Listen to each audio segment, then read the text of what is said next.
दोस्तों नमस्कार। दोस्तों मैं विमल शाही आप सभी लोगों का अपने चैनल में स्वागत करता हूं और उम्मीद करता हूं कि आप लोग सब लोग स्वस्थ होंगे एवं मस्त होंगे।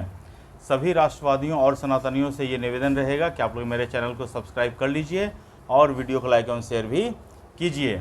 दोस्तों अब हम लोग बात करने जा रहे हैं बिहार विधानसभा चुनाव 2025 के बारे में।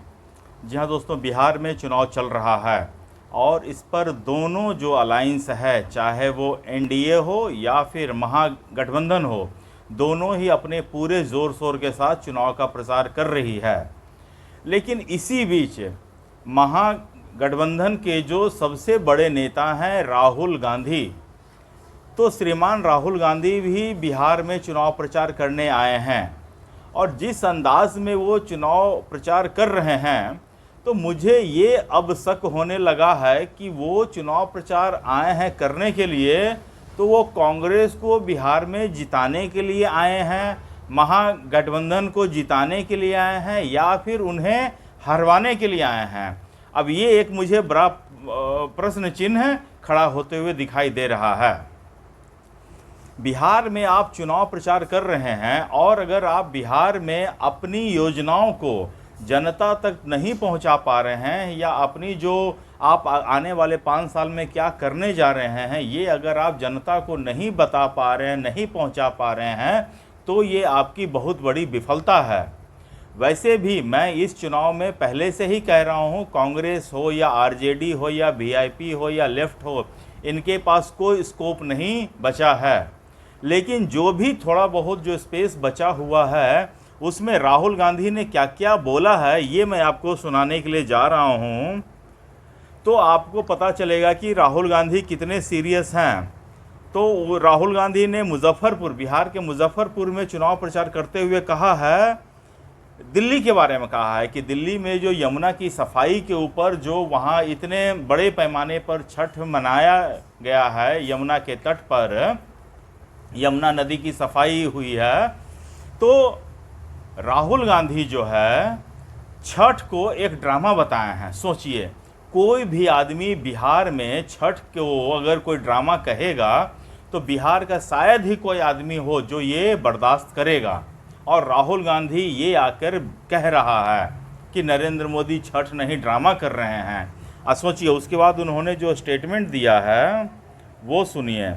उन्होंने कहा है कि वहाँ कोई यमुना नहीं है, मतलब इनके अनुसार दिल्ली में कोई यमुना नहीं है, वहाँ एक तालाब है। नरेंद्र मोदी अपने स्विमिंग पूल में नहाने गए हैं, उसका यमुना से कोई लेना देना नहीं, उनका छठ पूजा से कोई लेना देना नहीं।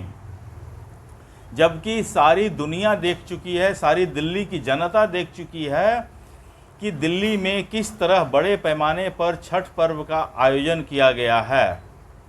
और नरेंद्र मोदी तमाम सभी लोगों ने, बीजेपी के वरिष्ठ लोगों ने छठ पर्व की शुभकामनाएं भी दी हैं। राहुल गांधी से कोई पूछे कि तुमने छठ की शुभकामनाएं कब दी और कहां दी, उसके बाद दोस्तों देखिए ये आदमी क्या कह रहा है। राहुल गांधी, सही में इस आदमी का कोई भरोसा नहीं है बाबा, कुछ भी बोल सकता है। मतलब कि बिहार के जो कांग्रेस के या आज जो नेता, वो तो गए गुजरे हैं ही, मतलब उनका तो कोई मतलब कि ठिकाना ही नहीं है। लेकिन जो आरजेडी के लोग हैं, जो थोड़ा बहुत सीरियस इलेक्शन कंटेस्ट करते हैं, अगर वो ये बयान सुन लें तो अपना माथा पीट लेंगे। तेजस्वी यादव अपना माथा पकड़ के रोने लगेगा। वो देखिए क्या कह रहा है राहुल गांधी, मुझे कोई बीमारी नहीं होती, मेरा डायरेक्ट कनेक्शन ऊपर से है, मैं भगवान से डायरेक्ट बात करता हूँ। बताइए इस गधे को अब कौन समझाएगा कि चरस फूकने को, जो ये गांजा फूंक कर दिन भर पड़ा रहता है, उसको भगवान से मेल नहीं कहते हैं, उसका भगवान से कोई लेना देना नहीं है। ये सोचता है चरस फूंक के बैठ गए, स्मैक पी के बैठ गए, तो इसका लगता है डायरेक्ट भगवान से ये बात कर रहा है। तो ऐसे लोगों को बिहार न कभी एंटरटेन किया है और न कभी आने वाला समय में एंटरटेन करेगा। मैंने पहले भी एक बार कहा है कि बिहार में आरजेडी हो या कांग्रेस का कोई स्कोप नहीं है। अगर कोई कैंडिडेट जीतता है तो उस कैंडिडेट की पर्सनल उपलब्धि होगी, उसका वो पर्सनल विक्ट्री होगा। राहुल गांधी या आरजेडी का उसमें कोई योगदान नहीं होने वाला है। और अगर उसके ऊपर से नेता आकर, महागठबंधन के इतने बड़े नेता जिसे तेजस्वी यादव कहते हैं कि वो प्रधानमंत्री बनाना चाहते हैं, वो आकर ऐसा ऐसा स्टेटमेंट देगा, तो बताइए कि फिर वो मतलब कि जनता कैसे इन लोगों के ऊपर यकीन करेगा। अच्छा, ये तो बोल ही रहे हैं। इनके एक नेता हैं अजय राय, बनारस में ये मोदी के खिलाफ इलेक्शन कंटेस्ट किए थे, हार गए थे, लेकिन अभी तक ये अपने आप को हारा हुआ नहीं मान रहे हैं। तो अभी 5 साल और अपोजिशन में बैठेंगे, वहाँ की बनारस के गलियों में धक्के खाएंगे, तब शायद इनको पता चलेगा कि जिनको ये हारा हुआ मान रहे हैं वो प्रधानमंत्री बने हुए हैं। तो ये देखिए, ये उससे भी बड़ा चर्ची आदमी है। ये क्या कह रहा है, राहुल गांधी सिर्फ नेता नहीं, जनता के दिल दिमाग के राजा हैं, उनके नाम पर ही सारा चुनाव मैदान गुलजार है। भाई, एंटरटेनमेंट को चुनाव मैदान में गुलजार नहीं कहते हैं। चुनाव मैदान गुलजार होने का मतलब है कि आपको इलेक्शन जीतना भी पड़ता है। और यहाँ राहुल गांधी की तो उपलब्धि ये है कि ये जिताया चुनाव हार कर बैठे हैं। हरियाणा इसका सबसे बड़ा एग्जाम्पल है, महाराष्ट्र इसका सबसे बड़ा एग्जाम्पल है कि इनके हाथों में हरियाणा का चुनाव था और ये अपने हाथों से बीजेपी के हाथ में चुनाव देकर बैठ गए हैं।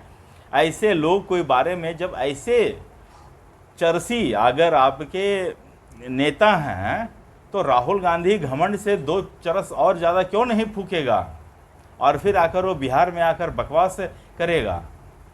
तो मुझे ऐसा लग रहा है कि कांग्रेस को अपने इस युवा नेता, बुढ़ऊ के रूप में जो युवा नेता है, उससे जितना जल्द मुक्ति पा सके कांग्रेस के लिए उतना ही अच्छा है। नहीं तो कांग्रेस में अगर कोई नेता है जो राहुल गांधी के भरोसे बैठा है कि राहुल गांधी आएंगे, चुनाव प्रचार करेंगे वो जीत जाएंगे, तो वो उम्मीद छोड़ दे, अपना ऑफिस में ताला मारकर चाबी गंगा नदी में फेंक दें, उनसे कोई उम्मीद ना करें, या फिर अपने भरोसे मैदान में कूद जाएं। अपने दम पर अगर जीत सकते हैं तो जीत जाएं।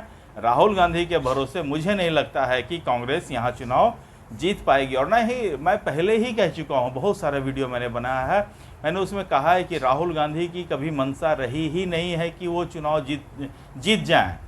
उनकी तो कोशिश यही है कि बस हलचल बना रहे, मेस बना रहे, भारत में किसी तरह अराजकता की स्थिति उत्पन्न हो जाए, भारत में किसी तरह विद्रोह हो जाए, भारत में किसी तरह लोग सड़कों पर आ जाए। यही राहुल गांधी की चाह है। राहुल गांधी की नहीं, समस्त अपोजिशन वालों की यही चाह है। अपोजिशन वाले क्या चाहते हैं कि गाज़ा फिलिस्तीन में शांति हो, लेकिन भारत में गाज़ा फिलिस्तीन जैसी स्थिति हो। वो चाहते हैं कि नेपाल में सरकार सही से बन जाए, और यहाँ चाहते हैं कि सरकार जो है वहाँ नेपाल जैसी स्थिति आ जाए, जंजीर रोडों पर आ जाए। और एक छोटा सा लद्दाख में जंजीर सड़कों पर आए थे, तो सारे अपोजिशन के नेता को लगा कि ये तो स्टार्ट हो चुका है। अब तो एक जगह का जंजीर लोग सड़क पर आए हैं, और जंजीर लोग को सड़क पर उतारने वालों की कहाँ स्थिति पहुँचाया गया है, वो भारत के समस्त जंजीर सीखें कि नेताओं के बहकावे में न आइए, अपनी अकल लगाइए। और बाकी बिहार का चुनाव के बारे में इतना ही कह सकता हूँ। बिहार का चुनाव स्टेशन पर से गाड़ी खुल चुकी है, उस पर एनडीए के जितने भी प्रत्याशी हैं सीट पकड़ के बैठ चुके हैं। अब जो है कांग्रेस हो या आरजेडी के जो कैंडिडेट है वो वेटिंग टिकट लेके चढ़ चुके हैं गाड़ी पे।